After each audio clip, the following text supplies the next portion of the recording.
So yesterday, Razer published a new update on their developer diary for 1.6, and I just thought I'd run through some things. After last video, we touched on a few of these things, and some stuff we talked about has been confirmed, and so I think it'd be good to just run through this and see what is on its way. The first thing they've said is that this 1.6 update is pretty sizable. They expect it to be several weeks away, so I think we're looking at end of June, maybe early July. And so what they're going to do is they're going to break the news into different parts, into several blog posts over that time. So this is not everything that's coming in 1.6, it's just part of it. So keep that in mind. Not everything here is all of that. There is more to come. The first point is that 7 new premium car brands will be joining AMS2 in 2024, starting with Audi.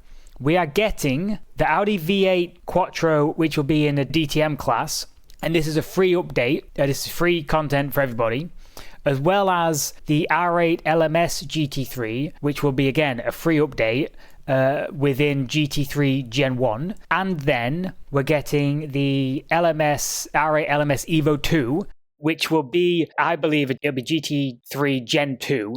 This says it will come alongside 4 other GT and prototype models in an Endurance Pack 2, which will be $9.99.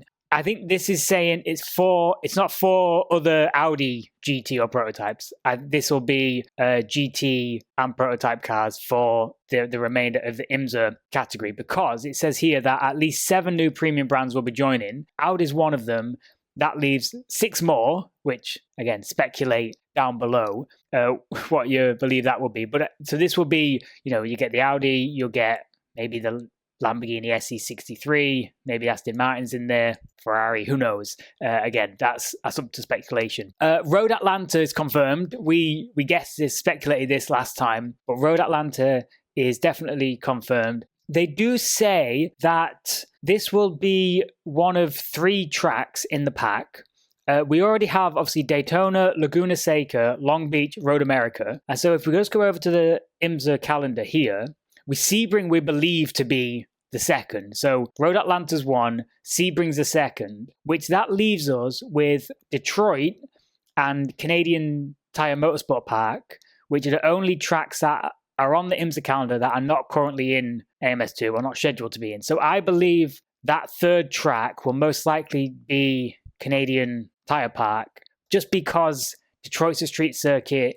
They might not get that much access to be able to get in there and take photographs or scan what they need to scan. So I think this pack, with one of 3 tracks making up the IMSA track pack, will very likely be Road Atlanta, Sebring, and Canadian Tire Park. But that is speculation. And I mean, Road Atlanta looks great track. I mean, fan favorite, as we spoke about last time. Now we get to the physics updates, and this is quite a lengthy sort of piece, but to summarize, they're taking those improvements they made with the tire model for the new Formula cars and the 2024 Brazilian stock cars. They've said that was just sort of an initial kind of push for the new development, and there is going to be further improvements on that. So what we have in the game currently for the Formula Ultimate Gen 2 and 2024 stock cars is a taste of it, but might not be everything. They reiterate all the tire hysteresis stuff, but there is one crucial piece of information in here. They spoke about how they've received feedback from real drivers and hardcore users that AMS tires still seemingly relatively too forgiving and tolerant to overdriving, and that once they start to slide, the window to keep the car under control is significantly smaller. So in this new version they've got coming 1.6, they'll give you a certain amount of slip angle, but you won't be able to take it as far as you can right now. So they've said that's one thing that they're working on to improve. I think that's great, making it slightly more quote-unquote realistic, but at least just a little bit more challenging is more to the thing. It doesn't have to be difficult for the sake of being difficult, but yeah, you can just always get around saving some slides in AMS2. Tire thermodynamics have been reworked with flat spotting, wear degradation, both in dry and wet. So that'd be good. Managing those temperatures over the stint will be really cool. this is a little video. I'll leave a link to this article below if you want to check out these videos. But this is for the hybrid modeling development. But they also tease that the car leaves the pit lane on the electric motor first, then the engine fires up. So that's a cool little touch as well. Visual tire wear and damage. Now, this is one thing that when I was playing iRacing, I really noticed how cool the textures looked as the tires wear and change over the length of a stint, especially in open cockpit stuff. Obviously, they've said this is open cockpit only because with GT cars, I mean, you just can't see it unless you're sort of taking a photo in photo mode or watching a replay. You really can't see. But for open wheel stuff, we're going to get tire degradation as it wears out, and also flat spots.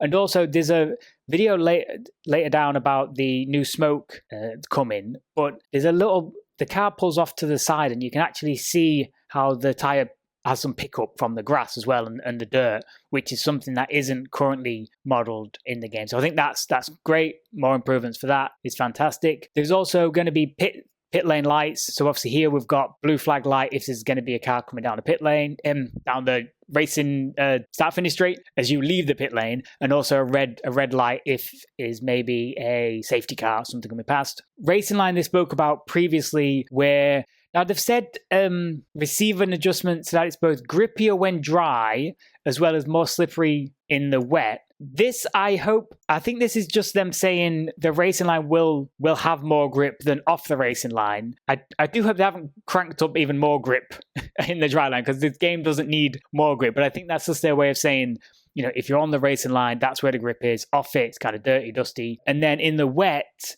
there'll be more of that wet line. You have to stay off it. And I mean, you look at this screenshot, that just looks treacherous. And that racing line just looks slippery and treacherous. So that will be super fantastic. There's another video here as well if you want to check out the link below for more dirt and reflections on the windscreen, more details. That looks fantastic. They've even said fingerprints as well.